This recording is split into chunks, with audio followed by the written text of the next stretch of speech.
میرا ایمان صحابہ زندہ باد، شاہد ہے قرآن صحابہ زندہ باد، ہے میرا ایمان صحابہ زندہ باد، شاہد ہے قرآن صحابہ زندہ باد۔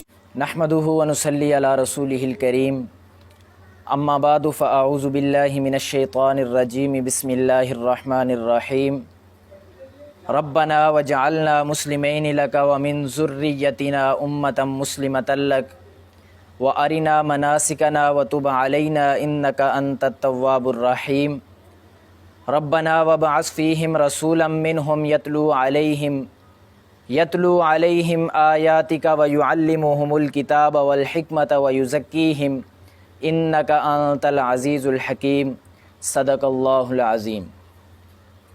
سامعین محترم، سورہ بقرہ کی آیت نمبر 128 اور 129 آپ حضرات کے سامنے تلاوت کی ہے۔ ارشاد باری تعالی ہے، ربنا وجعلنا مسلمین لک ومن ذریتنا امة مسلمة لک۔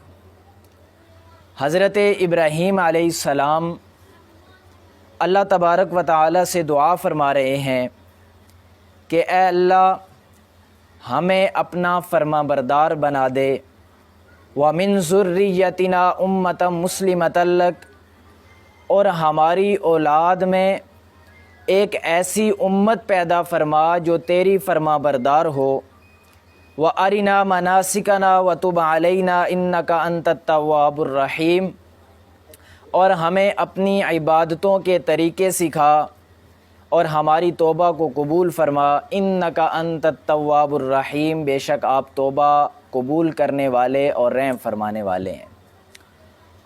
اگلی آیت میں حضرت ابراہیم علیہ السلام دعا فرما رہے ہیں، ربنا وابعث فیہم رسولا منہم، اے ہمارے رب آپ بھیج دیجئے ان میں ایک رسول انہی میں سے، یتلو علیہم آیاتک ویعلمہم الکتاب والحکمۃ ویزکیہم، جو ان پر آپ کی آیات کی تلاوت فرمائے اور ان کو کتاب کا علم سکھائے، حکمت کا علم سکھائے اور ان کا تزکیہ کرے، انک انت العزیز الحکیم، بے شک آپ زبردست حکمت والے ہیں۔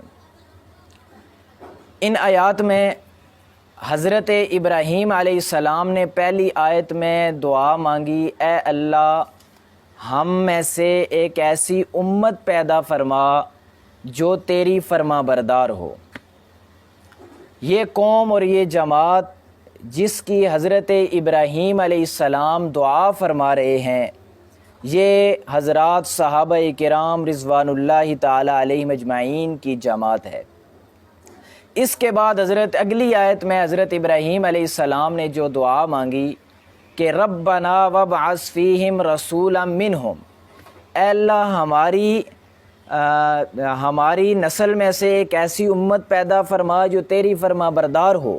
پھر اگلی آیت میں دعا مانگی کہ اے اللہ انہی میں سے ایک ایسا رسول بھیج جو انہی میں سے ہو، انہی میں سے ایک رسول بھیج جو ان پر آپ کی آیات کی تلاوت فرمائے، وَيُعَلِّمُهُمُ الْكِتَابَ وَالْحِكْمَةَ، اور ان کو کتاب اور حکمت کا علم سکھائے، وَيُزَكِّيهِمْ، اور ان کا تزکیہ کرے۔ اس آیت کے اندر حضور نبی کریم صلی اللہ علیہ وسلم کے 4 فرائض منصبی بیان کیے گئے ہیں۔ پہلا فرض کہ وہ اللہ تبارک و تعالی کی آیات کو حضرات صحابہ کرام رضوان اللہ تعالی علیہ مجمعین کے سامنے تلاوت فرماتے ہیں۔ دوسرا فرض کتاب و سنت کی تعلیم دیتے ہیں، اور تیسرا فرض حکمت کی تعلیم دیتے ہیں، اور چوتھا فرض تزکیہ کرتے ہیں۔ اب تزکیہ کسے کہتے ہیں؟ تزکیہ کہتے ہیں کہ باطنی نجاستوں اور باطنی گندگیوں کو دور کرنا۔ اب دیکھیں جن کی گندگی اور باطنی گندگیوں کو دور کیا جا رہا ہے وہ حضرات صحابہ کرام رضوان اللہ تعالی علیہ مجمعین ہیں، اور جو دور کرنے والے ہیں وہ خاتم الانبیاء حضرت محمد مصطفیٰ صلی اللہ علیہ وسلم ہیں، یعنی استاذ وہ رسول اللہ ہیں اور شاگرد وہ صحابہ کرام رضوان اللہ تعالی علیہم اجمعین ہیں۔ اب جن کے استاذ رسول اللہ ہوں اور جو شاگرد صحابہ ہوں، آپ مجھے بتائیں جن کے استاد رسول اللہ ہوں وہ کبھی ناکام ہو سکتے ہیں؟ نہیں ہو سکتے، وہ کامیاب ترین لوگ ہیں۔ اسی لیے قرآن مجید نے ان کی کامیابی کا اعلان فرمایا، رضی اللہ عنہم ورضوا عنہ، اللہ ان سے راضی ہو گیا، وہ اللہ سے راضی ہو گئے۔ دوسری جگہ ان کی کامیابی کا اعلان کرتے ہوئے قرآن مجید نے فرمایا، لہم مغفرۃ و اجر عظیم، ان کے لیے مغفرت اور اجر عظیم ہے۔ یعنی صحابہ کرام رضوان اللہ تعالیٰ علیہ مجمعین ایسی شخصیات ہیں کہ ان کو جنت کا سرٹیفکیٹ وہ دنیا ہی کے اندر مل چکا ہے۔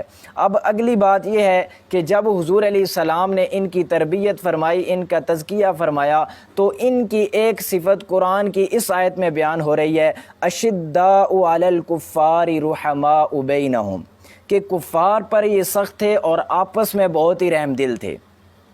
حضور نبی کریم صلی اللہ علیہ وسلم نے ارشاد فرمایا، اصحابی کالنجوم فبأیہم اقتدیتم اہتدیتم، میرے صحابہ وہ ستاروں کی طرح ہیں، جس کی بھی اقتداء کرو گے ہدایت پاؤ گے۔ اب حضور نبی کریم صلی اللہ علیہ وسلم نے صحابہ کی اقتداء کا حکم دیا ہے، صحابہ کی اقتداء کریں۔ تو صحابہ کرام رضوان اللہ تعالیٰ علیہ مجمعین کفار پر سخت تھے اور آپس میں رحم دل تھے۔ اب دیکھیں دور حاضر میں اس وقت ضرورت اس امر کی ہے کہ ہم مسلمان جتنے بھی ہیں وہ آپس میں ایک ہو جائیں، صحابہ کرام رضوان اللہ تعالیٰ علیہ مجمعین کی سنت پہ چلتے ہوئے آپس میں ایک ہو جائیں اور کفار پر سخت ہو جائیں۔ یہ اس وقت کی اہم ترین ضرورت ہے۔ اللہ تبارک و تعالیٰ سے دعا ہے کہ اللہ تبارک و تعالیٰ ہمیں صحابہ کرام رضوان اللہ تعالیٰ علیہ مجمعین کے نقش قدم پہ چلنے کی توفیق نصیب فرمائے۔ وآخر دعوانا ان الحمد للہ رب العالمین۔